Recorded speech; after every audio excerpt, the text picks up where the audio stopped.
రక్షకుడైన యేసుక్రీస్తు అతి పరిశుద్ధ కలిగిన నామములో ఈ ఆరాధనకు కూడా వచ్చిన మీ అందరికీ నా యొక్క హృదయపూర్వకమైన వందనాలండి. అందరికి వందనాలు. ప్రభు మిమ్మల్ని దీవించునుగాక. చెప్పండి గట్టిగా ఆమేన్ చెప్పండి. ఒకసారి బైబిల్ తెరవండి. ఒక వచనాన్ని ఈ పూట మనం చదువుకుందాం. దినవృత్తాంతుల మొదటి గ్రంథము 25వ అధ్యాయము మొదటి వచనం. మరియు దావీదును సైన్యాధిపతులను ఆసాపు, హేమాను, యోదుతూను అని వారి కుమారులలో కొందరిని సేవ నిమిత్తమై ప్రత్యేకపరిచి సితారాలను, స్వరమండలములను, తాళములను వాయించుచు ప్రకటించినట్లుగా నియమించిరి. ఈ సేవా వృత్తిని బట్టి ఏర్పాటైన వారి సంఖ్య ఎంతనగా, ఆసాపు కుమారులలో రాజాజ్ఞ ప్రకారము ప్రకటించుచు ఆసాపు చేతి క్రింద నుండి ఆసాపు కుమారులైన జుక్కూరు, ఏసేపు, నేతన్య, ఆశ్చర్యేల అనువారు యోదుతూను సంబంధులలో స్తుతి పాటలు పాడుచు యెహోవాను స్తుతించుటకై సితారను వాయించుచు ప్రకటించు తమ తండ్రి అయిన యోదుతూను చేతి క్రింద నుండి యోదుతూను కుమారులైన మత్తిత్య అను 6. ఇక్కడ బాగా వినండి, కొద్దిగా శ్రద్ధ పెట్టి మనసు పెట్టి వినండి, మీకు అర్థమవుతుంది. ఇక్కడ చదువుబడిన ఈ అధ్యాయం అంతా మీరు తర్వాత కానీ ఇంటికి వెళ్ళి చదువుకోండి. ఇక్కడ కొన్ని విషయాలు మనకు కనబడతాయి. ఇదేమిటంటే, ఈ దావీదు దినాల్లో, ఆ కాలంలో వీరు కూడా కొంతమంది సంఘముగా మనం ఎట్లాగైతే సంఘాన్ని కూడుకొని దేవుని స్తుతించి ఆరాధిస్తున్నామో, ఆ దినాల్లో కూడా అట్లాగే కూడుకొని ప్రభును స్తుతించారంట. పాటలు పాడుచు దేవుని సువార్త ప్రకటిస్తూ దేవుని స్తుతిస్తూ ఆరాధిస్తూ పాటలు పాడుచు కీర్తనలు పాడుచు వారు దేవునిని స్తుతించారు. వారు కూడా కొంత సంఘంగా కూడుకొని ఉన్నారు. అయితే ఇక్కడ మనము ఒక మాట ఈ పూట ధ్యానం చేద్దాం. ఏమిటంటే,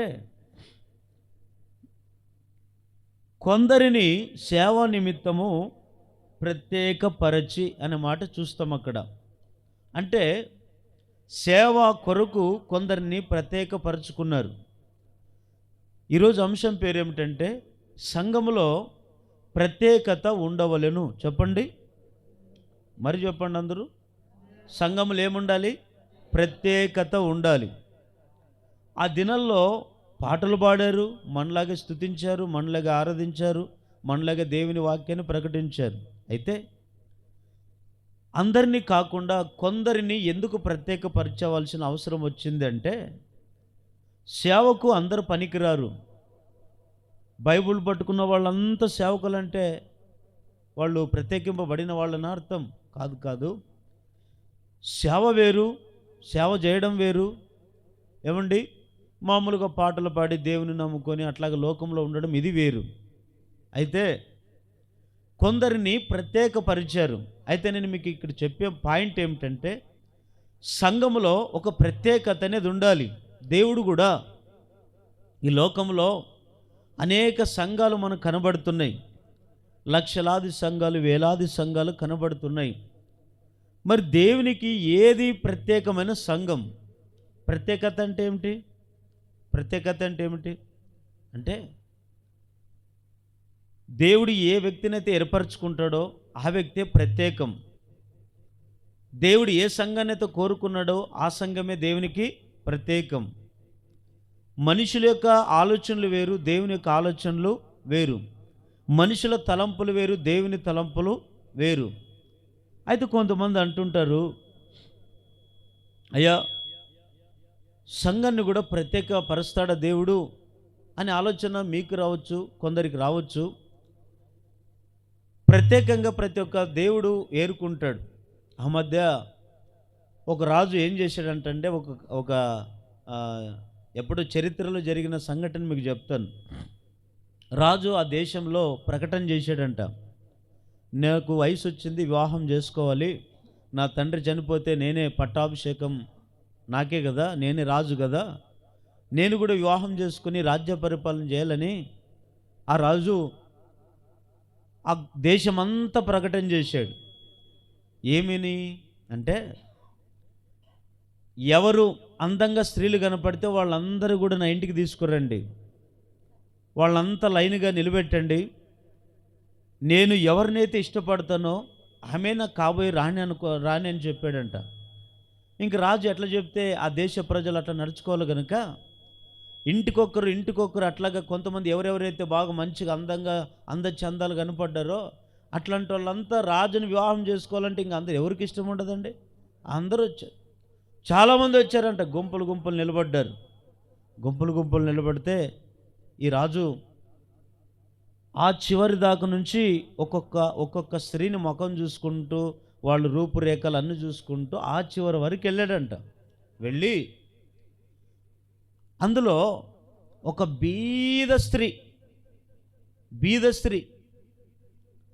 ఆమెకు డబ్బు ఆస్తులు అంతస్తులు ఏమి లేవు, అందం కూడా అంతంత మాత్రమే ఉంది, కానీ మనసు మంచిదంట. ఆమె ఏదో వివాహం చేసుకోవాలని రాలేదు, కానీ రాజుని చూద్దామని వచ్చిందంట. ఆ మనసుతో వచ్చిందంట. ఆమె ఎక్కడో చివరిలో నిలబడిందంట. వీళ్ళందరూ ఇంకా నన్ను చూసి పెళ్లి చేసుకుంటాడో నన్ను అని చెప్పి వీళ్ళంతా అందచందాలు లిఫ్టిక్లు కొట్టుకుని వాళ్ళు అందచందాలు చూడలేములండి అట్లా నిలబడ్డారంట. ఈ రాజు అందరూ చూసుకుంటూ చివరి వరకు వెళ్ళాడంట. ఈ స్త్రీ అందరికంటే వెనకాల వెళ్ళి అందరూ ఆ రాజుని చూస్తుంటే ఈమె మాత్రం తలదించుకొని ఉందంట. ఉంటే ఆ రాజు వాస్తవంగా ఏ వ్యక్తి అని వివాహం చేసుకునే వాళ్ళు ముందు మనసును చూడరు, అందాన్ని చూస్తారు. స్త్రీ పురుషుల్లోనూ అందంగా ఉండాలని, అట్లుండాలని ఇట్లుండాలని మానవుని కోరికను బట్టి వెళ్తుంటారు. ఆ రాజేమో అంత చందగాడైతే ఈమె అలాగుందంట. ఉంటే ఆఖరికి వీళ్ళు అనుకుంటున్నారంట, ముందు వీళ్ళు అనుకుంటున్నారంట, రాజు నన్ను చూస్తాడు, నన్ను పెళ్లి చేసుకుంటాడు, నన్ను వివాహం చేసుకుంటాడేమో అనుకున్నాడంట. కానీ రాజు పైనకి వెళ్ళి ఆ సింహాసనం మధ్య నిలబడండి ఏమన్నాడంటే, ఇదిగో ఆడ చివరలో నిలబడిన ఆ యవన కన్యక ఉందే ఆమెను పిలిపించండి అన్నాడంట. ఆమెను పిలిపించమంటే ఆ స్త్రీ వచ్చిందంట. వచ్చి ఆమెను అన్నాడంట, ఇదిగో స్త్రీ, అమ్మా నువ్వంటే నాకు ఇష్టము, నేను పెళ్లి చేసుకోవాలి, వివాహం చేసుకోవాలని అనుకున్నాను, నువ్వు నన్ను చేసుకుంటావు అంటే ఆమె ఏందంట, రాజా నీ ఆజ్ఞకు మీరి లోబడక ఏదో నేను చూద్దామని నేను వచ్చాను, కానీ నేను వివాహం చేసుకోవాలని రాలేదు అనిందంట. అదేందమ్మా, నేనే రాజును కదా, ఇంతమంది వచ్చారు పెళ్లి చేసుకోవడానికి, నన్ను నువ్వెందుకు నేను చేసుకుంటానంటే వద్దు అంటున్నావంటే, లేదు నాకు రాజుల ఎదుట రాజుల దగ్గర ఉండే అర్హత నాకు లేదు, అందుకే నాకు వద్దండి, నీకు ఇష్టమైనా నిందంట. లేదు నాకు నువ్వే కావాలన్నాడంట. మొత్తానికి వివాహం చేసుకున్నాడంట. ఇప్పుడు ఈ మాట మీకెందుకు చెప్తానంటే, యేసయ్య కూడా ఆయన సంఘాలు కూడా ఎన్నో నిర్మింపబడుతున్నాయి భూమి మీద. సంఘాలు కూడా అలంకరిస్తూ ఉంటారు పండగప్పుడు.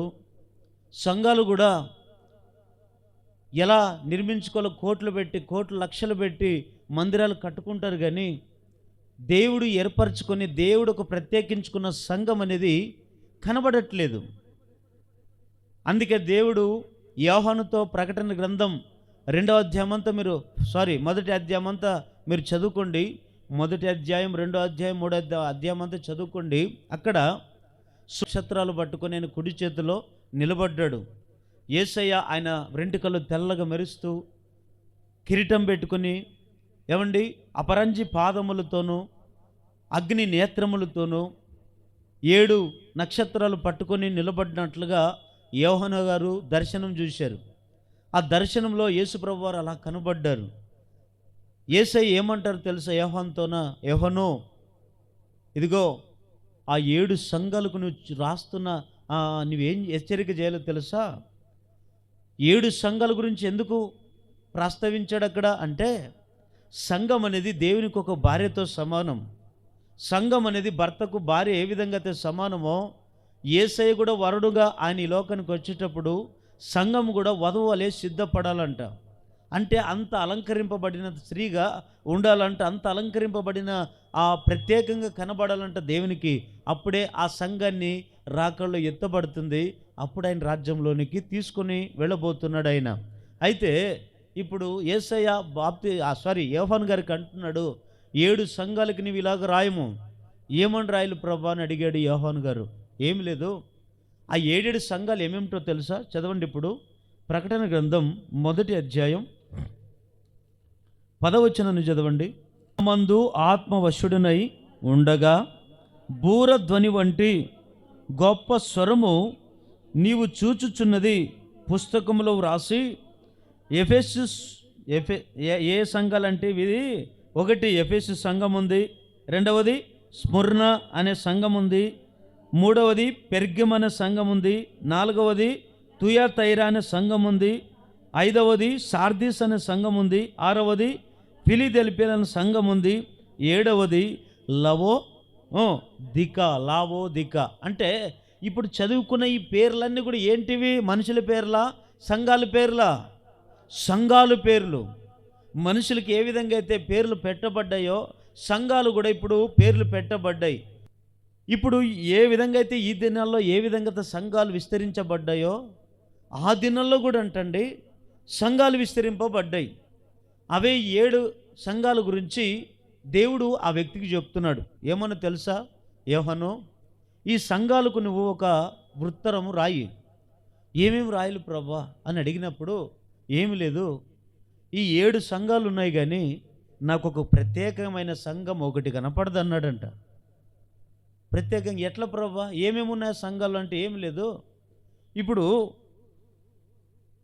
ఒక్కొక్క సంఘం గురించి నేను మీకు చెప్తే ఆ సంఘములో ఏమేమి ఉందో తెలుసా? ఒకటి ఎఫెసు సంఘము, అది కూడా సంఘమే. ఆ సంఘములో ప్రేమను కనబడదయ్యా, ప్రేమను గురించి రాయా సంఘానికి అన్నాడు ప్రభు. అంటే అది ఎఫెసు సంఘం అనేది ఒకటి ఉంది కదా, ఆ ఎఫెసు సంఘములో ఏమి లేదు? ప్రేమ లేదు. అంటే మనుషుల్లో ప్రేమ లేదంట సంఘములో. అక్కడ అందుకే అంటాడు ఆ మాట 2వ అధ్యాయం, అక్కడే ప్రకటన గ్రంథం 2వ అధ్యాయం 1వ వచనం చదవండి. ఎఫెసులో ఉన్న సంఘపు దూతకి ఇలాగు రాయము. 3వ వచనం చదవండి. నీవు సహనము కలిగిన ఆ నామం నిమిత్తం భారం భరించి అలసిపోలేదని నేను ఎరుగుదును, అయినను మొదట నీ కుండిన ప్రేమను నీ వదిలితవని నేను నీ మీద తప్పు ఒకటి మోపవలసి ఉంది. అయితే ఇప్పుడు ఆ ఎఫెసు సంఘాన్ని మీద దేవుడు ఏం మోపుతున్నాడు? తప్పు మోపుతున్నాడు. మరి ఏం కనపడలేదు ఆ సంఘంలో? దేవునికి ప్రేమ కనపడలేదు, ప్రేమ లేదు. మొదట్లో ప్రేమ బాగానే ఉంది ఆ సంఘములో, కానీ రాను ఆ ప్రేమ ఏమైపోయిందండి? చల్లారిపోయింది. అందుకే అది ప్రత్యేకంగా నాకు కనబడట్లేదు. 2వ సంఘం చెప్తాడు, 2వ సంఘంలో ఇంకొకటి ఉంది, 3వ సంఘంలో ఇంకొక లోపం ఉంది. అయితే 7 సంఘాలని దేవుడు చూశాడు. 7 సంఘాల్లో ఒక్క సంఘం కూడా ప్రత్యేకంగా కనబడట్లేదంట. ప్రతి సంఘంలో ఏదో ఒక లోపం కనపడింది దేవునికి. అయితే నేను మీకు చెప్పే మాట ఏమిటంటే, దేవుడు కోరుకున్న సంఘం కూడా ఎలా ఉండాలంటే ప్రత్యేకింపబడిన సంఘముగా ఉండాలి. ఇది ఒక ప్రత్యేకం. కొంతమంది ఏమంటారంటే, నలుగురు నడిచినట్లుగా మనం నడుద్దాం, మనం నలుగురికి అయినట్లుగా మనకు అవుతుంది, నలుగురికి మేలు జరిగినట్లుగా మనకు జరుగుతుంది, నలుగురికి కీడు వచ్చినట్లుగా మనకు కీడు వస్తుంది అని మనం ఇట్లాగా పొరపాటు పడి మన ఇష్టానుసారంగా మనం బతుకుతుంటాం. కాదు, అది కాదు. అయితే నలుగురు ఏ విధంగా బతుకుతున్నావో అది ప్రత్యేకమనరు, నలుగురిలాగా మనం బతకడం అది ప్రత్యేకమనరు. నలుగురు ఏ దారిలను నడిచినా మనం ఒక ప్రత్యేకంగా ఉండాలి. హల్లెలూయా చెప్పండి, గట్టిగా హల్లెలూయా చెప్పండి. నలుగురు ఏం చేస్తే మనం అది చేయనీకి వెళ్ళకూడదు, నలుగురు ఏం మార్గంలో వెళితే ఆ మార్గంలో వెళ్ళకూడదు. అది దేవుని మార్గంలో ఉందా లేదని గ్రహించి మనం ఒక ప్రత్యేకంగా ఉండాలంట. అందుకే దేవుడు ఏం చేశాడు తెలుసా? లోకముల నుంచి మనల్ని ఏం చేశాడు? ప్రత్యేక పరిచాడు. ఇప్పుడు మనము క్రైస్తవులుగా ఉన్నాము, మనం విగ్రహార్థం చేయొచ్చా? చేయకూడదు కదా. మనం ప్రత్యేకం. బాప్తిసం తీసుకున్నాము, ప్రభు వలలో చేవేస్తున్నాము, మనము అన్నిట్లో కట్టబడి ఉంటేనే మనకు ప్రత్యేకంగా కనబడుతుంది. కానీ మనం బాప్తిజం తీసుకుని అన్ని చేసినా మళ్ళీ లోకస్తుల్లాగా లోకంలో కనబడమో మళ్ళీ విగ్రహార్థం చేస్తూ మళ్ళీ మనం లోకంలోకి బతికేమనుకోండి, మనకు లోకస్తులకి ఏం తేడా ఉంది? ప్రత్యేకత లేదు కదా. అదే దేవుడు చెప్తున్న మాట. అయితే సంఘములో కూడా ఏముండాలో తెలుసండి, దేవునికి ఎప్పుడు సంఘము ప్రత్యేకంగా ఉండాలి. హల్లెలూయా. ప్రత్యేకింపబడకపోతే, ప్రత్యేకంగా లేని వ్యక్తుల్ని లేదా ప్రత్యేకంగా కనబడకపోతే దేవుడు ఏం చేస్తాడు తెలుసా? సంఘం లోపల కదండి, సంఘం బయట ఉంచుతారంట. అది ఎట్లాగంటే బైబిల్లో ఉజ్జియా అని ఒక వ్యక్తి ఉన్నాడా? ఎవరండి? ఏం పేరు ఆయన పేరు? ఉజ్జియా. ఈ ఉజ్జియాకు కుష్ఠరోగం వచ్చిందండి. కుష్ఠరోగం వచ్చినటువంటి ఆ ఉజ్జియా ఆ దినంలో పాత నిబంధన కాలంలో ఎవరికైనా కుష్ఠరోగం వస్తే వాళ్ళని ప్రత్యేకం పెడతారు. రోగం వస్తే ఇంట్లో పెట్టుకోరు ఆ వ్యక్తుల్ని, నలుగురు మధ్య పెట్టరు. నలుగురున్న చోట వ్యక్తికి స్థానము లేదంట. మరి ఏం చేసేవాళ్ళ వ్యక్తినంటే ప్రత్యేకపరిచి బయట ఎవరు లేని చోటు పెట్టేవాళ్ళు. ఆ మాట కూడా చదవండి. 2వ దినవృత్తాంతాల గ్రంథము 26వ అధ్యాయము, 2వ దినవృత్తాంతాల గ్రంథం 26వ అధ్యాయం 21వ వచనం. 26వ అధ్యాయం 21వ వచనం.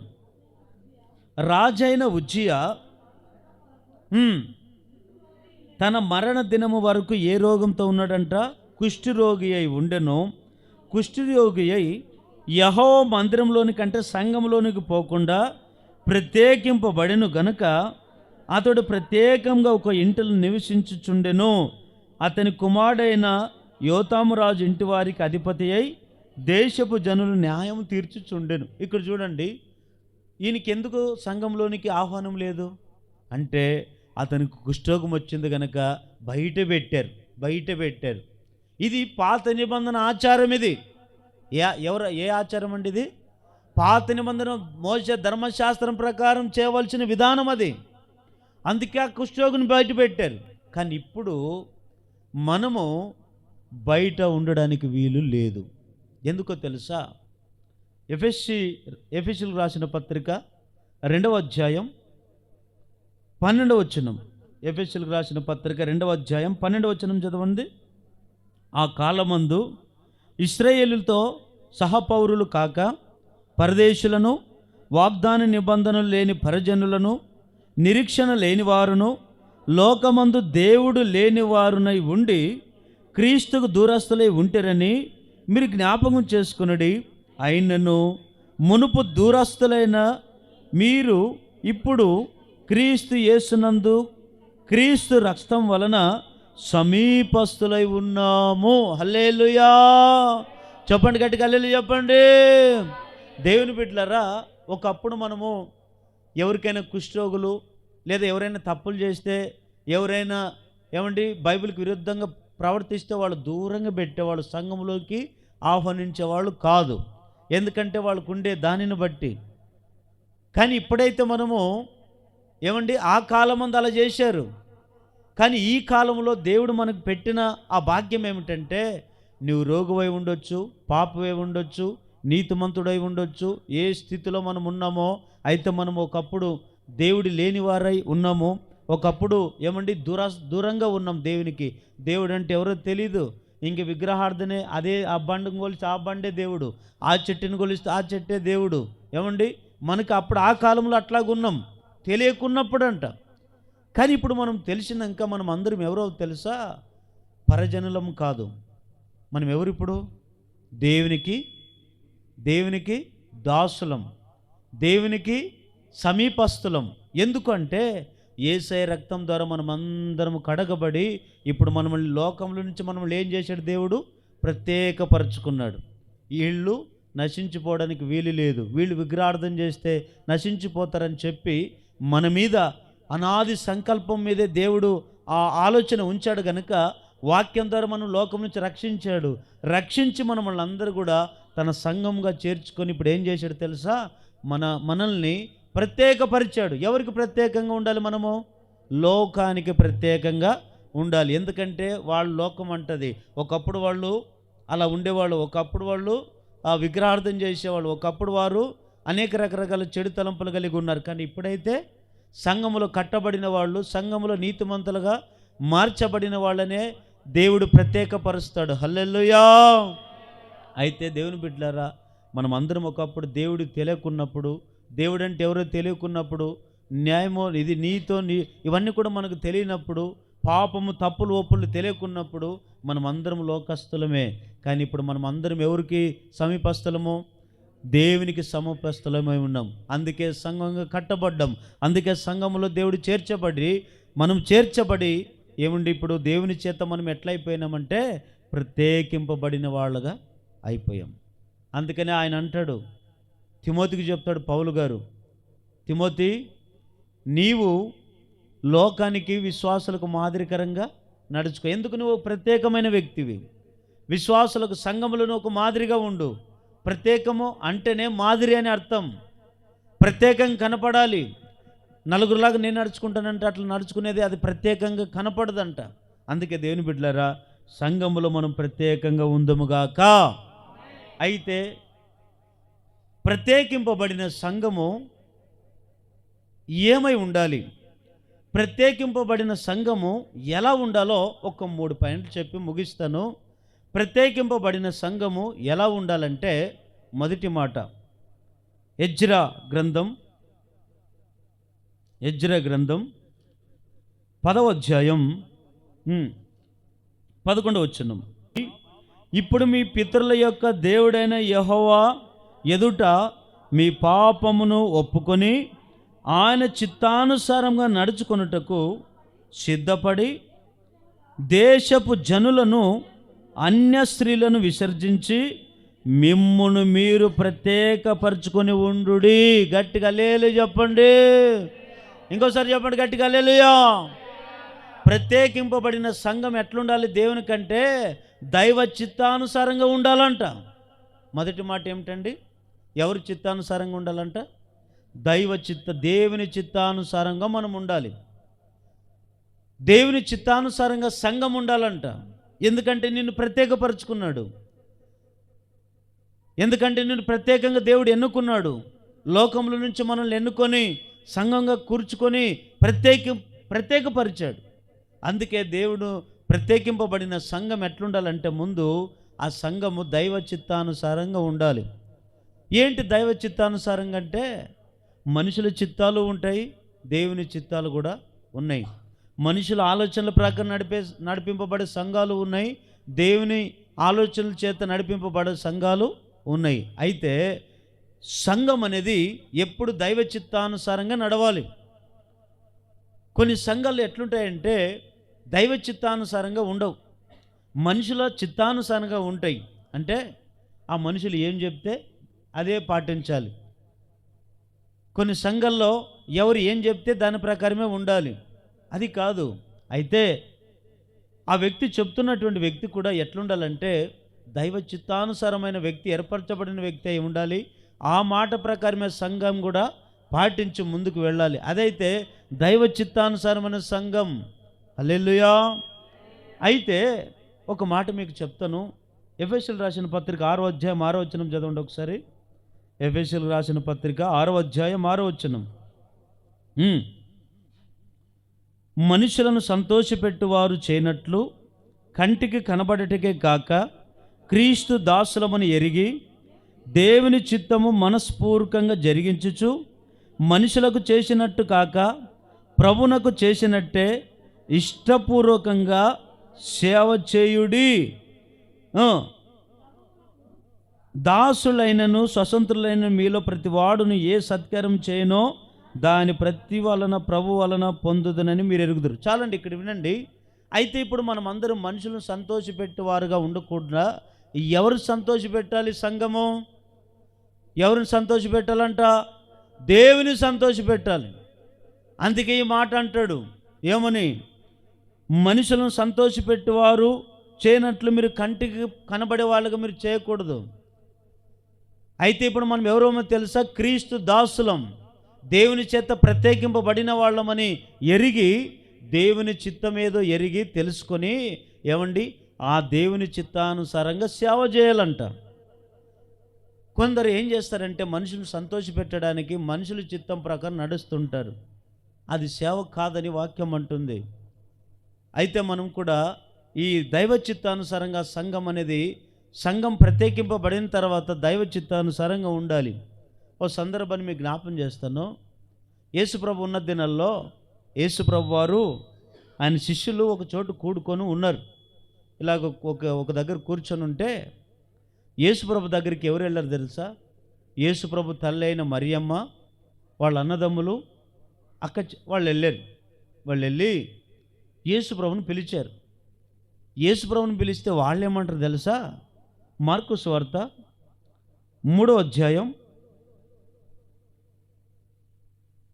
35వ వచనం. దేవుని చిత్తము చొప్పున 31వ వచనం చదవండి. ఆయన సహోదరులను తల్లి వచ్చి వెలుపల నిలిచి ఆయనను పిలువనంపిరి. జనులు గుంపు కూడి ఆయన చుట్టూ కూర్చుండిరి. వారు, ఇదిగో నీ తల్లియు నీ సహోదరులను వెలుపల ఉండి నీ కోసరం ఎదుగుచున్నారని ఆయనతో చెప్పగా, ఆయన నా తల్లి నా సహోదరులు ఎవరని తన చుట్టూ కూర్చున్న వారిని కలయజూచి, ఇదిగో నా తల్లియు నా సహోదరులను దేవుని చిత్తము చొప్పున జరిగించువాడే నా సహోదరుడును నా తల్లిను చెప్పెను. హల్లెలూయా. ఇక్కడ చూడండి, యేసుప్రభు వారి దగ్గరికి తల్లి వారి అన్నదమ్ములు వచ్చి ఏమంటున్నారు తెలుసా? బయట నిలబడి, అయ్యా యేసయ్యని పిలవండి, ఇదిగో మరియమ్మ వచ్చింది, వాళ్ళ తల్లి వాళ్ళ అన్నదమ్ములు వచ్చారని పిలవండి అని వీళ్ళు అన్నారు. అప్పుడు వీళ్ళు వెళ్ళి యేసుప్రభు దగ్గరికి వెళ్ళి అంటారు, బోధకుడా, నీ కోసరము మీ తల్లి మీ అన్నదమ్ములు వచ్చారు, నిన్ను వెతుకుతున్నారు, నిన్ను పిలుస్తున్నారు, ఇదిగో వెళ్ళమని కొందరు అన్నారు అక్కడ. అప్పుడు యేసుప్రభు గారు ఏమన్నారు? అమ్మ, మా అమ్మ వచ్చిందే, మా అన్నదమ్ములు వచ్చారే అని అక్కడి నుంచి లేచిపోయి వాళ్ళు చెప్పిన నడుచుకోలేదు. ఏమన్నాడు అక్కడ? ఎవరు నా తల్లి, ఎవరు నా సహోదరులు అన్నాడు. ఎందుకన్నాడు ఆ మాట? అంటే యేసుప్రభును తల్లి కనలేదా? మరియమ్మ జన్మనివ్వలేదా యేసయ్యకి? అన్నదమ్ములు లేరా యేసుప్రభుకి? ఉన్నారు కదా. మరి ఎందుకు నా వాళ్ళు కాదన్నాడు? ఎందుకు నా తల్లి, ఎందుకు ఎవరు నా సహోదరులు, ఎవరు నా తల్లి అని ఎందుకన్నాడు ఈ మాటలంటే, ఆయన అనే మాటకు ఒక అర్థం ఉంది. ఏమిటంటే, వాళ్ళ చుట్టూ కలే చూసి ఒకే ఒక మాట అంటాడు, ఎవరు నా తల్లిదండ్రులు అంటే, ఎవరు నా సహోదరులు అంటే, దేవుని చిత్తం జరిగించి వారి నా తల్లి నా తండ్రి నా సహోదరులు అన్నాడు. ఎందుకంటే కనిన తల్లి మరియమ్మ జన్మనిచ్చింది, మంచిదే. యేసయ్యకు జన్మనిచ్చింది, మంచిదే. జన్మనిచ్చేంత వరకు ఆమె తల్లి. కానీ యేసుప్రభు పుట్టిన దినం మొదలుకొని ఆయన దేవుని చేత ప్రత్యేకింపబడ్డాడు లోకానికి. తల్లి ఎట్లా చెప్తే అట్లా నడుచుకోవడానికి వీలు లేదు, తండ్రి ఎట్లా చెప్తే అట్లా నడుచుకోవడానికి వీలు లేదు, అన్నదమ్ములు ఎట్లా చెప్తే వాళ్ళలాగా నడుచుకోవడానికి వీలు లేదు. ఎందుకు? యేసయ్యే ఒక ప్రత్యేకింపబడిన దేవుడు గనుక. అందుకే మనుషుల చిత్తం ప్రకారం నడవలేదు యేసయ్య. ఈరోజు తల్లిని చాలామంది దేవతగా కొలుస్తారు. అది బైబిల్కి చాలా విరుద్ధమైనటువంటి బోధ. కొంతమంది సంవత్సరానికి వస్తే హరియారికి వెళుతుంటారండి.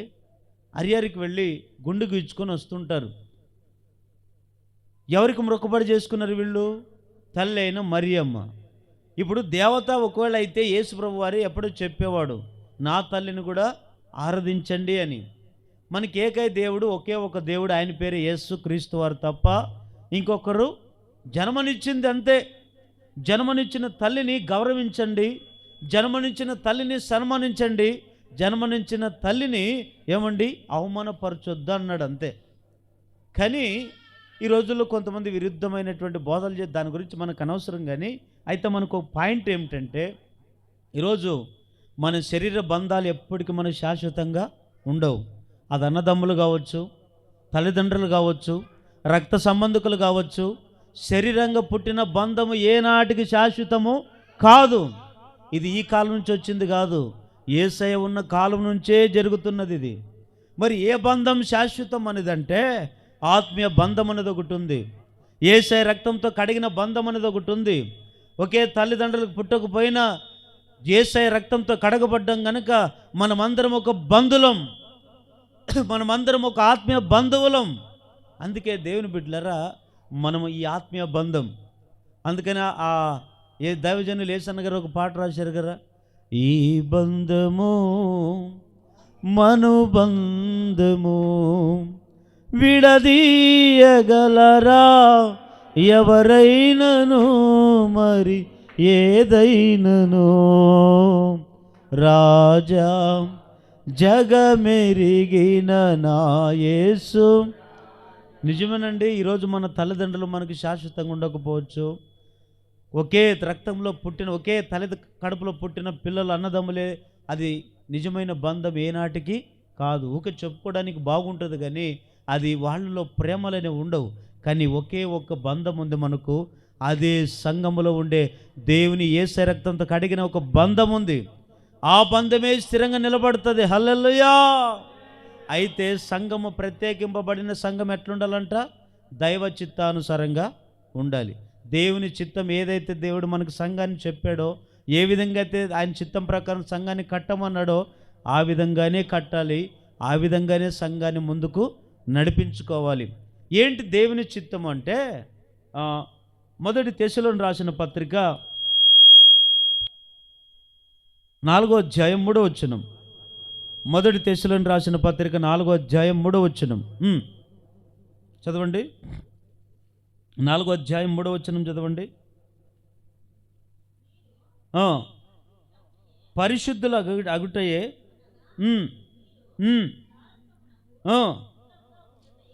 జారత్వమునకు దూరంగా ఉండుటయే మీలో ప్రతి వాడును దేవుని ఎరగని అన్య జనుల వలె కామాభిషాలు కాక పరిశుద్ధత యందును ఘనత యందును తన ఘటమును ఎట్లు కాపాడుకొనవలనో అది ఎరిగి ఉండుటయే దేవుని చిత్తము. హల్లెలూయా. సంఘంలో కూడా దేవుని చిత్తం అంటే ఏమిటో తెలుసా? సంఘం ఎప్పుడు పరిశుద్ధంగా ఉండాలి. సంఘం ఎప్పుడు కూడా పరిశుద్ధంగా ఉండాలి. కొన్ని సంఘాలు యెజబెలు బోధ ఉంది. ఆ యెజబెలు బోధ ఏం చేస్తుందంటే, మీరు అన్ని పాపాలను చేయొచ్చు కానీ యేసయ్యను నమ్ముకుంటే చాలని బోధిస్తుంది. కానీ యేసయ్య మనకు అట్లా బోధించలేదు. మీరు పాపాన్ని విడిచిపెట్టి పరిశుద్ధంగా బ్రతుకుతేనే దేవుని రాజ్యాన్ని మీరు చేరుతారు. కొన్ని సంఘాల్లో ఈ విధంగా బోధిస్తున్నారు. ఏమని? మీరు ఏ పాపమన్నా చేయండి కానీ యేసయ్యను. ఇది కాదు. పరిశుద్ధతను ఎట్లా కాపాడుకోవాలి? మన ఘటం అంటే ఏమిటి? ఘటం అంటే ఏమిటండి? ఘటం అంటే ఏమిటి? వింటున్నారు లేదా? ఘటం అంటే ఏమిటి? శరీరమే ఒక ఘటం. అంటే ఈ ఘటం అనేది, శరీరం అనేది ఎన్నో అపవిత్రతకు చోటిస్తుంది. ఇది కొన్నిసార్లు త్రాగాలనిపిస్తుంది, కొన్నిసార్లు ఆ తప్పు పని చేయాలి, ఈ తప్పు పని చేయాలని చెప్పి ఈ శరీరం అనేది మనం లాగుతుంది లోకంలో. ఇట్లా పని చేయి, ఇట్లా మాట్లాడు, లేదా ఇట్లాంటి పని చేయి అని ఈ శరీరము కోరికలను బట్టి ఈ శరీరం అనేది మనల్ని అపవిత్రపరుస్తుంది కొన్నిసార్లు. ఇది దేవుని చిత్తానుసారమైనది కాదు ఇది. అందుకని మనము ఎట్లా కాపాడుకోవాలి? ఒకవైపు మన శరీరాన్ని కాపాడుకోవాలి, ఒకవైపు మన ఆలోచనలు కాపాడుకోవాలి, ఇంకొక వైపు సంఘాన్ని పరిశుద్ధంగా ఉండేది కూడా మనము కాపాడుకోవాలి. శరీరాన్ని కాపాడుకోవాలి, మన ఆలోచనలు కాపాడుకోవాలి, మన తలంపులను కాపాడుకోవాలి, ఆఖరికి సంఘాన్ని కూడా మనం కాపాడుకోవాలి. ఎందుకు కాపాడుకోవాలంటే, గర్జించు సింహం వల్ల ఎవరు మృంగుదనా అని సాతాను ఏం చేస్తున్నాడు తెలుసా? ఎవరైతే ప్రత్యేకింపబడ్డారో సంఘములో, ఎవరైతే ఏర్పరచబడ్డారో సంఘములో, వాళ్ళందరినీ మోసపుచ్చుని చూస్తున్నాడు. దేవునికి దూరపరుస్తూ, ఆత్మీయ స్థితిని ఎదగనీయకుండా లోకం వైపు లాగుతూ, శరీర కోరికలు వాళ్ళలో నింపుతూ, దేవుని వాక్యానికి లోపడుకోకుండా భిన్నంగా ప్రవర్తించేటట్లుగా సాతాను వారి ఆలోచనలు పుట్టించి ఆలోచనల ప్రకారం బ్రతికింపజేస్తున్నాడు. నేను జీవిస్తున్నది కరెక్ట్ అని అట్లాగా మనుషులుగా మనము ఎంతో నష్టానికి గురైపోతున్నాం. అందుకే మన శరీరాన్ని కాపాడుకోవాలంట, మన ఆలోచనలు కాపాడుకోవాలి, సంఘాన్ని కూడా కాపాడుకోవాలి. ఇదే దేవుని చిత్తము, ఇదే దేవుని చిత్తము. హల్లెలూయా. ఇంకా దేవుని చిత్తం ఏమిటంటే, మా సంఘము సంపూర్ణత చెంది ఆయన రాకళ్ళు ఎత్తబడమే దేవుని చిత్తం. మనం ఇంత భక్తి చేస్తాం, ఇంత పాటలు పాడతాం, ఇంత ఆరాధిస్తాం, ఇన్ని వాక్యాలు వింటున్నాం. దేవుడు ఈ లోకానికి వచ్చినప్పుడు మనం ఎత్తబడకపోతే ఏం ప్రయోజనం? ఎత్తబడకపోతే ఏం ప్రయోజనం?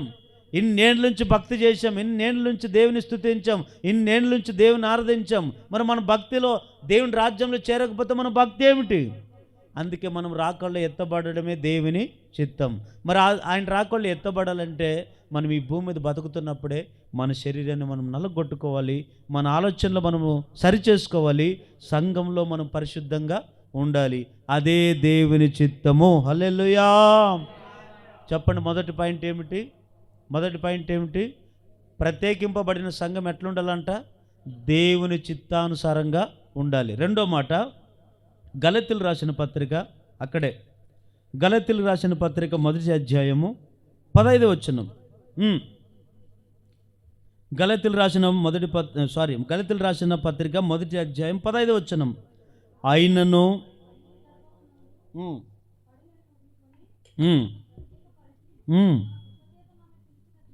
నన్ను ప్రత్యేకపరిచి తన కృపచేత నన్ను పిలిచిన దేవుడు, నేను అన్యజనులలో తన కుమారుని ప్రకటింపవలెనని ఆయనను నా యందును బయలుపరిచి నాకు అనుగ్రహించినప్పుడు మనుష్య మాత్రలతో నేను సంప్రదింపలేదు. ఒకసారి గట్టిగా లేలు అని చెప్పండి. ప్రత్యేకింపబడిన సంఘము ఒకటి దేవుని చిత్తానుసారంగా ఉండాలి. రెండవది, ప్రత్యేకింపబడిన సంఘము ఆయన సొత్తుగా మారాలి. ఎవరి సొత్తుగా? దేవుని సొత్తుగా మారాలంట. అందుకే ఈ పౌలు గారు గలతీ సంఘానికి అనేది ఒకటి ఉంది కదా, ఆ సంఘానికి వ్రాస్తూ ఆయన చెప్పిన మాట ఏమిటంటే, నా తల్లి గర్భములో ఉన్నప్పుడే నేను ప్రత్యేకింపబడ్డాను. ఆయన నేను పుట్టినది మొదలుకొని, నన్ను ఈ భూమి మీద పుట్టినది మొదలుకొని నన్ను ప్రత్యేకపరిచాడు. ఎందుకు పరిచాడంటే, ఆయన సొత్తుగా ప్రత్యేకింపబడినటువంటి పౌలు ఇప్పుడు ఎవరు సొత్తుగా మారాడు? దేవుని సొత్తుగా మారాడు. ఒకప్పుడు లోకపు సొత్తు, ఒకప్పుడు అపవాది సొత్తు, ఒకప్పుడు మనుషుల సొత్తు, ఒకప్పుడు తల్లిదండ్రుల సొత్తు. కానీ ఇప్పుడు దేవుని నమ్ముకున్న తర్వాత ఎవరు సొత్తు అయిపోయాడు? దేవుని సొత్తు అయిపోయాడు. ఇప్పుడు మనమందరం ఎవరి సొత్తులము? చెప్పండి, ఎవరి సొత్తు మనము? సొత్తు అంటే ఏమిటి? కొంతమంది ఎన్నో వస్తువులు తెచ్చుకుంటారా, అదే ఒక సొత్తు. మనం కూడా ఒక వస్తువు ఉన్నట్లే దేవునికి. మనం అందరం ఎవరి సొత్తు? ఇప్పుడు దేవుని సొత్తు. మన సొత్తు కాదు మనము, లేదా మనుషుల సొత్తు కాదు, లోకపు సొత్తు కాదు మనము, లోక సంబంధం కాదు, లేదా అపవాది సొత్తు కాదు మనము. ఎవరి సొత్తు అయితే వాళ్ళ ప్రకారం నడిపింపబడాలి. ఇప్పుడు దేవుని సొత్తు అయితే ఎవరి ప్రకారం నడవాలి? మనము దేవుని ప్రకారమే నడవాలి. ఇప్పుడు దేవుని సొత్తు అయితే ఎవరి ప్రకారం మనం జీవించాలి? దేవుని మాట ప్రకారమే జీవించాలి. దేవుని సొత్తు అయి ఉండి మనుషుల మాట ప్రకారం బతికితే దేవుని సొత్తు అంటామా? కాదు. దేవుని సొత్తు అయి ఉండి ఎవరి సొత్తులాగా జీవిస్తే మనం బ్రతుకు దేవుడు మెచ్చుకుంటాడంటారా? లేదండి. దేవుని బిడ్డలారా, మీరైనా నేనైనా మనం అందరము దేవుని సొత్తులము. చెప్పండి గట్టిగా, హల్లెలూయా చెప్పండి. ఎవరి సొత్తు మనము? దేవుని సొత్తుమండి. అందుకనే యోబు జీవితం చాలాసార్లు మీకు చెప్పాను కదా. ఆయన ఒకే మాట అంటాడు. ఆయనకి 7 మంది కుమారులు, 3 కుమార్తెలు, ఒంటెలు, గాడిదలు, సమస్తాన్ని అన్ని కలిగి చేశాడు దేవుడు. అన్నీ ఉన్నాయి. ఒక మాట అంటాడు ఆఖరికి. ఎప్పుడంటాడు ఈ మాట అంటే, పిల్లలందరూ చచ్చిపోతారు, ఒంటెలు, గాడిదలు సమస్తాన్ని పోగొట్టుకుంటాడు. ఎవరు నమ్ముకొని? దేవుని నమ్ముకొని విశ్వాసములో ఉండి అన్ని నష్టమే జరుగుతుంది. సాతాను వచ్చి ఆ ఇంట్లో అల్లకలం సృష్టించాడు. ఒకప్పుడు సమాధానంగా ఉంది ఇల్లు. 10 మంది కుమారులు, 3 కుమార్తెలు కూర్చొని, భార్య భర్తలు కూర్చొని ఒకే దగ్గర, ఒకే కంచం, దాన్ని ఏమంటారు ఇంట్లో? డైనింగ్ టేబులా? ఇట్లా కూర్చొని అందరూ ఒకే సంతోషంగా ఉన్నారు. కానీ సాతాను ఎప్పుడైతే ఆ ఇంట్లోకి వెళ్ళాడో పిల్లలు చచ్చిపోయారు. శోధనలు, ఒక బాధ పోతే ఇంకొక బాధ. పోనీ బాధ తీర్చుకుందాం, ఇంకో కొద్దిగా మనము నెమ్మది పొందుకుందాం అనే లోపల ఇంకో బాధ వెంట వచ్చాయి. ఆఖరికి ఒక ఇంట్లో ఉన్నారు పిల్లలు, ఇల్లంతా గాలి వచ్చి కొట్టుకొని ఆ ఇల్లంతా కూల్చబడినప్పుడు పిల్లలు చచ్చిపోయారు. ఒకడు పరిగెత్తుకొని తప్పించుకొని వచ్చి యోబుకు చెప్పాడు, యోబో నీ పిల్లలు చచ్చిపోయారు, తూర్పు వైపు నుండి గాలి ఆ ఇంటి మీద కొట్టినప్పుడు ఇల్లు వాళ్ళ మీద కూల్చబడి నీ పిల్లలందరూ చచ్చిపోయారు అని చెప్తే వాస్తవానికి ఏమనాలి తెలుసు? అక్కడ దేవుడు ఎంత అన్యాయస్తుడు, నేను ఏం కీడు చేశాను ఆయనకి, ఏం అన్యాయం చేశాను దేవునికి అనొచ్చు కదా. అనలేదు. ఏమన్నాడు తెలుసా? నేను నా తల్లి గర్భంలో దిగంబరిగానే వచ్చి తిని దిగంబరుగానే వెళ్ళేదను, యెహోవా ఇచ్చెను, యెహోవాయే తీసుకుని పోయాను, ఆయనకే మహిమ కలుగునుగాక అన్నాడు. అంటే దాని అర్థం ఏమిటంటే దేవుని సొత్తు దేవుడే తీసుకున్నాడని అర్థం. ఆయన సొత్తు ఆయన తీసుకుంటాడు. ఆయన సొత్తు మనం అందరం ఎవరి సొత్తులమండి? సంఘం కూడా ఎవరి సొత్తు? దేవుని సొత్తు. నా సొత్తు కాదు, మీ సొత్తు కాదు, ఇది ఎవరి సొత్తు కాదు. స్వరక్తం ఇచ్చింది, రక్తం కార్చింది సంఘం కొరకు ఆయన, ప్రాణం పెట్టింది ఆయన, శిలువలో శ్రమ అనుభవించింది ఆయన, ముళ్ళ కిరీటం పెట్టుకునింది ఆయన, అవమానాలు పొందింది ఆయన, నిందలు అనుభవించింది ఆయన. ఆయన సొత్తు సంఘము ఆయన సొత్తుగా మార్చబడాలి, కానీ మన సొత్తుగా సంఘం ఎప్పుడు ఉండకూడదు. ఈ సేవకుళ్ళే ఏమండి, సేవకుడైనా ఎవరైనా ఆయన రక్తంతో కడగబడ్డము, మనమందరం ఆయన సొత్తుము. అయితే బతికినంత కాలము దేవుడు మనకి బాధ్యత ఇచ్చాడు. బతికినంత కాలం మనం ఏం చేయాలంటే ఆ సంఘాన్ని ఆయన సొత్తుగానే మనం చూడాలి, కానీ మన సొత్తుగా ఎప్పుడు. ఆ మధ్య ఓ సంఘంలో ఇద్దరు సేవకులు కొట్లాడుతుంటే విన్నాను. ఇది మా తాత కట్టింది, లేదు మా తాత కట్టింది, మా తాత ఇన్ని లక్షలు పెట్టాడు, అన్ని లక్షలు పెట్టాడు, మేము పునాదేశం. ఇంకొక ఆయన అంటారు, లేదు మా నాయన ఇట్లా చేశాడు. ఇట్లాంటి ఎన్నో సంఘటనలు మనం చూస్తాం, ఎన్నో సమస్యలు మనం చూస్తాం. ఆఖరికి ఆయన అంటాడు, లేదు ఇది మీ వాళ్ళు ఆరాధించడానికి లేదు, మా వాళ్ళు ఆరాధించడానికి లేదు, ఈ ప్రార్థనే బంద్ చేద్దాం, దీన్ని ఎవరు ఆరాధించుకోవడానికి వీల్లేదు, ఇది న్యాయం తీర్చబడినాక మీదో మాది తెలుసుకొని అప్పుడు మాదైతే మా పేరు ఉండాలి చర్చి మీద, మీదైతే మీ పేరు. చూడండి ఎంత దేవుని సంఘం అనేది ఎంత అల్లకొలం అయిపోతున్నాయో. అదే దేవుడు కన్నీళ్లు కారుస్తున్నాడు ఆయన. దేవుడే కాదు, పౌలు గారు కూడా సంఘాల గురించి కన్నీరు గార్చాడు. సంఘము మన సొత్తు కాదు, మనుషుల సొత్తు కాదు, దేవుని సొత్తు. హల్లెలూయా. ప్రత్యేకింపబడిన సంఘం ఎట్లుండాలి? రెండవది దేవుని సొత్తుగా మారాలి. మొదటి కొరింథీయులకు రాసిన పత్రిక 6వ అధ్యాయం 19వ వచనం చదవండి ఒకసారి. మొదటి కొరింథీయులకు రాసిన పత్రిక 6వ అధ్యాయం 19వ వచనం. నీ దేహము దేవుని వలన మీలోనున్న పరిశుద్ధాత్మకు ఆలయమై ఉన్నందున మీరు ఎరగరా? మీరు మీ సొత్తు కారు, విలువ పెట్టి కొనబడిన వారు గనుక మీ దేహముతో దేవుని మహింపరచుడి. హల్లెలూయా. అంటే ఇప్పుడు చూడండి, మనము మన సొత్తుము కాదు. చెప్పండి, అందరూ చెప్పండి, నేను చెప్పినట్లుగా. మనము మన సొత్తు కాము అనండి, గట్టిగా చెప్పండి. మనమందరము దేవుని సొత్తు. అయితే ఆ సొత్తు దేవుని సొత్తుగా మారాలి. పేతురు రాసిన మొదటి పత్రిక 2వ అధ్యాయం 9వ వచనంలో కూడా ఏమని రాయబడింది? చదవండి త్వరగా. పేతురు రాసిన మొదటి పత్రిక 2వ అధ్యాయము 9వ వచనం. పేతురు రాసిన మొదటి పత్రిక 2వ అధ్యాయం 9వ వచనం. అయితే మీరు చీకట్ల నుండి ఆశ్చర్యకరమైన తన వెలుగులోనికి మిమ్మల్ని పిలిచిన వాని గుణాతిశయములను ప్రచురము చేయు నిమిత్తము ఏర్పరచబడిన వంశమును, రాజులైన యాజక సమూహమును, పరిశుద్ధమును, దేవుని సొత్తైన ప్రజలనై ఉన్నాము. హల్లెలూయా చెప్పండి. దేవుని బిడ్డలను మనం అందరం ఇప్పుడు ఎవరి సొత్తు? సంఘం ఎవరి సొత్తు?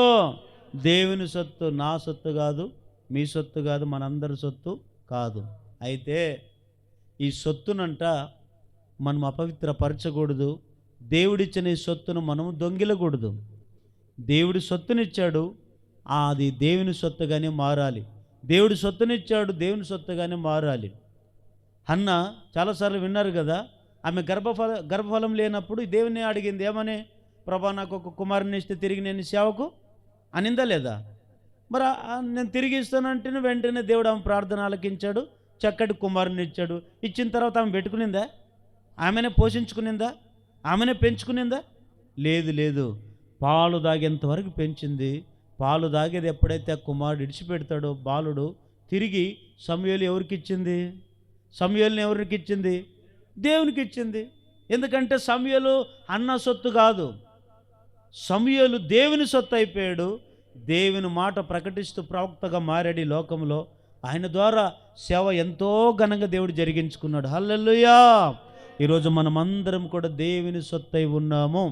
ప్రత్యేకింపబడిన సంఘము రెండవదిగా ఎట్లా ఏమైపోవాలంట? దేవుని సొత్తుగా మారాలి. దేవుని సొత్తుగా మారాలి. మూడో మాట చెప్పి ముగిచ్చేస్తాను. చివరి మాట.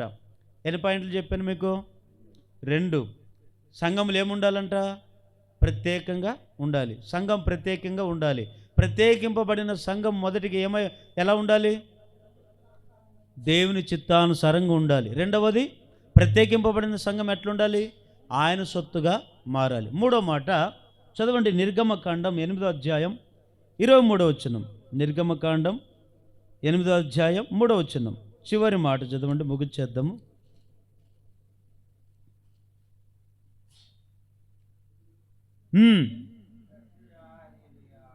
23వ వచనం. నా ప్రజలను నీ ప్రజల నుండి ప్రత్యేక పరిచదను, రేపు ఈ సూచక్రియ జరుగునని యెహోవా సెలవిచ్చినట్టు నీవు చెప్పవలెను. చాలు. మూడవది, ప్రత్యేకింపబడిన సంఘం ఏం చేయాలంటే, మూడో పాయింట్ చెప్తాను. ఇది వెరీ వెరీ ఇంపార్టెంట్. ఈ పాయింట్ కూడా, ఇశ్రాయేల్ ప్రజలు ఉన్న దినాల్లో వాళ్ళందరూ కూడా ఐగుప్తు దేశంలో బానిసలుగా ఉన్నారు లేదా? చెప్పండి, ఉన్నారు లేదా? ఉన్నారు. బానిస బతుకుతున్నారు. అయితే వాళ్ళు ఎంతో వెట్టి చాకరీ చేశారు, ఎంతో వాళ్ళ బాధ వాళ్ళు పడ్డారు. అయితే వాళ్ళ ప్రార్థన, కన్నీళ్ళు ప్రార్థన, రోజు దేవునికి ఏడ్చుకుంటూ ప్రార్థన చేశారు. దేవుడు ఆలకించి మోషేని పిలిచాడు. మోషేని ఎన్నుకున్నాడు, అహరోన్ని ఎన్నుకున్నాడు. వాళ్ళిద్దరిని ఎక్కడికి పంపించాడు? ఐగుప్తు దేశానికి పంపించాడు. ఐగుప్తు దేశంలో అప్పటికి ఎవరున్నారు రాజు వాళ్ళని ఏలడానికి? ఫరో ఉన్నాడు. ఈ ఫరో ఎట్లాంటి వాడంటే, ఇంకా ఆయన చాలా కఠినాత్ముడుగా ఉన్నాడు. మనిషే కానీ కఠినమైన మనసు అండి. కనీసం వారికి ఇంత ఆహారం పెట్టేవాడు కాదు, వాళ్ళకి దాహం ఇచ్చేవాడు కాదు, వెట్టి చాకరీ పని చేసుకుంటున్నాడు కానీ వారిని ప్రేమించేవాడు కాదు. ఈ మోషే ఎవరు అహరోను ఇద్దరు వచ్చి ఆ ఫరో ఎదుట నిలిచారు. ఫరోతో అన్నారు, అయ్యా రాజా, యెహోవా అనే పేరుట మేము వస్తున్నాము, మా దేవుడు యెహోవా, ఆయన మమ్మల్ని మీ దగ్గరికి పంపించారు. ఎందుకు పంపించారని అడిగాడు ఫరో. ఈ ప్రజలకు నీ విడుదల కలగజేయి. నీ విడుదల కలగజేయకపోతే, వీరికి స్వేచ్ఛను ఇయ్యలేకపోతే దేవుడు నిన్ను అంతం చేస్తాడని మాకు చెప్పాడు. ఆ మాట మీకు చెప్తున్నామన్నారు. ఎవరు మీ దేవుడు? ఎక్కడుంటాడు? ఎలా ఉంటాడు అని అడిగాడు ఫరో. మా దేవుడు ఉన్నవాడు, అనువాడునే ఉన్నాడు, మా దేవుడు గొప్ప దేవుడు అని దేవుని గురించి గొప్పగా చెప్పారు. అయితే ఎట్లుంటాడని, లేదు వదిలిపెట్టను పో, యా దేవుడు వస్తాడు రాను, మనం చూసుకుంటాను అన్నాడు. వెళ్ళిపోయారు. దేవునికి మొర్రపెట్టారు. మోషే, అయ్యా ఈ ఫరో మనసు కరగట్లేదు, వారు హృదయమో నీవే చూసుకోవాలంటే, అప్పుడు దేవుడు అంటాడు, మోషే నీ చేతిలో ఏముందో తెలుసా? కర్ర ఉందయ్యా. మరి ఇప్పుడు వెళ్ళు, నేను చెప్పినట్లుగా వెళ్ళు, ఇప్పుడు నేను చెప్పినట్లు పో అంటాడు. పోతాడు. ఫరో అయితే మళ్ళీ ఏమొచ్చావు మోషే అంటాడు. ఫరో, ఏం లేదయ్యా, ఆ బిడ్డలకు నీ విడుదల కలగజేయి, చేయకపోతే ఏం చేస్తావు? ఏం లేదు, పాముని చేస్తానంటాడు. నీ చేతులు కర్ర ఉంది, పాము ఎట్లా చేస్తావు అంటే, మొత్తానికి ఇంకా దేవుడు చెప్పినప్పుడు కర్ర వదిలేస్తే ఏమవుతుంది? పాము అవుతుంది. ఆయన నవ్వుతాడు, పక్క నవ్వుతాడు. ఓహో, ఇది ఇంత దానికే నువ్వు ఈ సూచక్రియ చేసేదానికే నువ్వు దేవుడు అని చెప్పేది, మామ చేయలేం పాములు అని చెప్పి మంత్రగాళ్ళని పిలిపించాడు. ఆయన దగ్గర కొంతమంది ఉన్నారు కదా, వాళ్ళు వచ్చి వాళ్ళు కూడా కర్రలు తీసుకొని వచ్చారు. కర్రలు బరేశారు, వావు కూడా పాములు అయిపోయి. కానీ ఇక్కడ జరిగిన అద్భుతం ఏమిటంటే, మోషే చేతిలో ఉన్న కర్ర పాము అయిన తర్వాత ఈ ఫరో కింద ఉన్నటువంటి ఆ మాంత్రికులు ఉన్నారు కదండి, వాళ్ళ పాములు ఈ మోషే పాము మింగింది. అదే తేడా. ఈ లోకంలో సాతాను చేసే అద్భుతాలు ఉన్నాయి, దేవుడు చేసే అద్భుత కార్యాలు ఉన్నాయి. ఏది సత్యమో ఏది అసత్యమో కొన్నిసార్లు మనకు తెలియకపోవచ్చు, కానీ దాన్ని ఉనికి గుర్తుపట్టాలి. సాతాను చేసే అద్భుతాలు ఎట్లుంటాయి, దేవుడు చేసే అద్భుతాలు ఎట్లుంటాయి, ఒకసారి ఉనికి గుర్తుపట్టాలి. అది ఎలాగో తెలుసా? దేవుడు చేసే అద్భుతాలు శాశ్వతంగా నిలిచిపోతాయి. సాతాను చేసే అద్భుతాలు అవి ఎన్నటికీ నిలవు. అప్పటికే అంతమైపోతాయి, అప్పటికే పుడతాయి, అప్పటికే అలంకరిస్తాయి, అప్పటికే పచ్చగా కనపడతాయి, అప్పటికప్పటికే వాడిపోతాయి. ఇది సాతాను చేసే క్రియ. అయితే ఇక్కడ ఎన్నో వాళ్ళని విడుదల చేయడానికి ఎన్నో అద్భుతాలు చేశాడు దేవుడు. ఒకసారి పాములు చేశాడు, ఒకసారి నీటిని రక్తంగా మార్చాడు, ఒకసారి కప్పలను పంపించాడు, ఒకసారి మిడతలను పంపించాడు, ఒకసారి ఆఖరికి మనకి విచిత్రమైన ఆలోచన ఏమిటంటే తలలో ఉన్న పేళ్ళు కూడా పంపించాడు. ఉన్నాయి లేదా ఎవరికైనా తలకి పేన్లు అనే ఇట్లాగా మనం ఏమంటాము పేన్లు. కొంతమంది పేన్లు పడినాయని చెప్పి చుండ్రు పట్టని చెప్పి ఆ ఇంటికి ఆ నూనె ఈ నూనె వాడుతుంటామా. పేన్లు కూడా పంపించాడు. అన్నీ పంపించిన తర్వాత ఆఖరికి మాట అంటాడు, ఏమంటాడంటే ఎన్ని అద్భుతాలు చేసినా కష్టం వచ్చినప్పుడేమో ఈ ఫరో ఎట్లా అంటాడంటే కష్టం వచ్చినప్పుడేమో కాళ్ళు పట్టుకుంటాడు, కష్టం లేనప్పుడేమో నాయనతో గొప్పడు అంటే దేవుడు ఎవరు అంటాడు. ఆఖరికి చూడండి, అంత కఠినంగా ఉన్నాడు. ఆయన మనసు అనేది కరగలేని మనసు, అంత కఠినంగా బతుకుతున్నాడండి ఫరో. ఆఖరికి ఈ మోషే మొరుపెట్టినప్పుడు అంటాడు, మోషే ఈసారి వెళ్ళు, నేను ఈ ఫరో ఐగుప్తులో ఉన్న ప్రజలను ఎవరైతే నన్ను నమ్ముకుని ఉన్నారో ఇశ్రాయేలు ప్రజలను అందరూ కూడా నేను ప్రత్యేకపరిచి మిమ్మల్ని ప్రత్యేకంగా ఒక చోటుకు నిలబెట్టి ఈ ఫరో ఉన్నారు కదా, ఫరో సైన్యం అంతటి మీదకి నేను వాళ్ళ మీదకి మిడతలు పంపిస్తాను, కప్పలు పంపించి ఎన్నో చెప్పాడు. అప్పుడు వీళ్ళు ఏం చేశారు తెలుసా, ఈ మోషే ఈ అహరోను ఏం చేశారంటే దేవుని మీద ఆధారపడ్డారు. దేవుడు ఏం చెప్పాడు, నేను మీ కళ్ళ ఎదుట సూచక్రియ చేస్తానన్నాడు. సూచక్రియ అద్భుతాలు, ఆశ్చర్యకార్యాలు, సూచక్రియలు 3 ఉంటాయి. దేవుడు మన జీవితంలో చేసే ఈ 3 రకాల మేలులు చేస్తాడు. అద్భుతాలు వేరే, ఆశ్చర్యకార్యాలు వేరే, సూచక క్రియలు వేరే. సూచక్రియలు అంటే ఏమిటి? సూచక్రియలు అంటే ఏమిటంటే ఓసారి మీకు సందర్భాన్ని గుర్తు చేస్తాను. కానానే ఊరిలో వివాహం జరిగిందా లేదా? చాలాసార్లు మనం వివాహాలకు వెళ్ళినప్పుడల్లా ఇదే వాక్యాన్ని గుర్తు చేసుకుంటాం. కానానే ఊరిలో వివాహం జరుగుతున్నప్పుడు ఏమండి అక్కడ వాళ్ళందరూ కూడా ఆ విందులో ఆ పెళ్లిలో ద్రాక్షరసం పోసేవాళ్ళంట. ఆ ద్రాక్షరసం పోసినప్పుడు అది అయిపోతే ఏం తెలియక ఆ వివాహానికి 2 పిలువబడ్డారు. ఒకరు యేసయ్య పిలువబడ్డాడు, రెండవది తల్లి అయిన మరియమ్మ పిలిచారు. 2 తల్లి కొడుకు వచ్చారు. యేసయ్య తల్లి మరియమ్మ వచ్చారు. అయితే ఎప్పుడైతే ద్రాక్షరసం అయిపోయిందో ఆ పెళ్ళి ద్రాక్షరసం అయిపోయిన వాళ్ళు మరియమ్మకు చెప్పారు, అమ్మ ద్రాక్షరసం అయిపోయింది, మా అంత పెళ్ళి అంతా అవమానం చేసేస్తారు, మమ్మంతా భంగం చేసేస్తారు, ఇదిగో మీరే దీన్ని చూసుకోవాలంటే అప్పుడు తల్లి అంటది, మీరేం కంగారు పడకండి, మీరేం బాధ చెందొద్దు, దిగులు చెందొద్దు, మన యేసయ్య ఉన్నాడు, ఆయన దగ్గరికి వెళ్ళండి, ఆయన చెప్పినట్లుగా మీరు చేయండి అంటాడు. అప్పుడు ఆ పరిచారకులు వెళ్ళి యేసుప్రభు దగ్గరికి వెళ్ళి అంటారు, అయ్యా ద్రాక్షరసం అయిపోయింది, నీవే దీన్ని సాల్వ్ చేయ ప్రాబ్లం అంటారు. అప్పుడు యేసయ్య అంటాడు, మీరు వెళ్ళి 6 రాతి బాండల నుండి ఏం నింపమన్నాడు? నీళ్లు నింపమన్నాడు. ఇప్పుడు వాళ్ళకి కావాల్సింది ఏమిటి? ద్రాక్షరసము. యేసయ్య ఏమన్నాడు? ఏమంటే ద్రాక్షరసానికి నీళ్ళకి తేడా ఉన్నాయి లేదా? నీళ్ళకి ద్రాక్షరసానికి ఎంతో తేడా. ద్రాక్షరసమే, నీళ్ళే. వీళ్ళు అనొచ్చు, అయ్యా మాకు ద్రాక్షరసం కావాల్సి వస్తే నీవేమి నీళ్ళు నింపమంటావు అనొచ్చు. వాళ్ళు ఏం మరో మాట మాట్లాడలేదు. యేసుప్రభు చెప్పినట్లుగానే 6 రాతి బాణలండి ఏం నింపారు? నీళ్ళు నింపారు. నీళ్ళు నింపిన వెంటనే యేసుప్రభు వారు ఆ నీటిని ద్రాక్షరసంగా మార్చాడు. ద్రాక్షరసంగా మార్చిన తర్వాత వాళ్ళు వెళ్ళి అందరు తాగుతుంటే వాళ్ళందరూ ఏమండి ఎంతో సంతోషపడిపోయారంట. ఎవరైనా వివాహానికి వస్తే జబ్బరసం పోస్తారు, మీరే మాకు మధురమైన ద్రాక్షరసాన్ని ఇచ్చారు అన్నాడు. అందుకే ఈ మాట అంటాడు. యోహాను సువార్త 2వ అధ్యాయం 11వ వచనం చదవండి చివరిగా. యోహాను సువార్త 2వ అధ్యాయం 11వ వచనం. గలిలయలోని కానాలో యేసు ఈ మొదటి సూచక్రియను చేసెను. అంటే యేసు ప్రభు మొట్టమొదటిగా ఎక్కడ సూచక్రియ చేసింది? కానాని వివాహంలో చేశాడు. దీన్నే సూచక్రియ అంటారు. మన జీవితంలో కూడా మన బ్రతుకులన్నీ ఒకప్పుడు మోడుబారిన జీవితాలు. ఏమండి? మోడుబారిన జీవితాలను దేవుడు ఇప్పుడు మధురంగా మార్చాడా లేదా? ఎట్లా మార్చాడు తెలుసా? ఒకప్పుడు మన జీవితము చెడిపోయిన జీవితం అండి. కానీ ఇప్పుడు మన జీవితం ఎట్లాంటిది తెలుసా? ద్రాక్షారసం లాంటి జీవితం. ద్రాక్షారసం లాంటి జీవితం అంటే మధురం లాంటి జీవితం. ఎక్కడికి వెళ్ళినా ఆ వ్యక్తి దేవునిలో మారాడండి. ఎక్కడికి వెళ్ళినా మంచి సాక్ష్యాన్ని మనం సంపాదించుకున్నాం. ఇప్పుడు ఈ మోసే వీళ్ళు కూడా వాళ్ళు ఏం చేశారు తెలుసా? దేవుడు నేను సూచక్రియ చేస్తానన్నాడు. ఇప్పుడు మనుషుల మీద వారు ఆధారపడలేదు. ఎవరి మీద ఆధారపడ్డారు? ఇప్పుడు సూచక్రియ అంటే చేస్తానన్నాడు, కానీ పలానా గంటకు చేస్తాను, పలానా రోజు చేస్తాను అన్నాడా? టైం చెప్పాడా? చెప్పలేదు.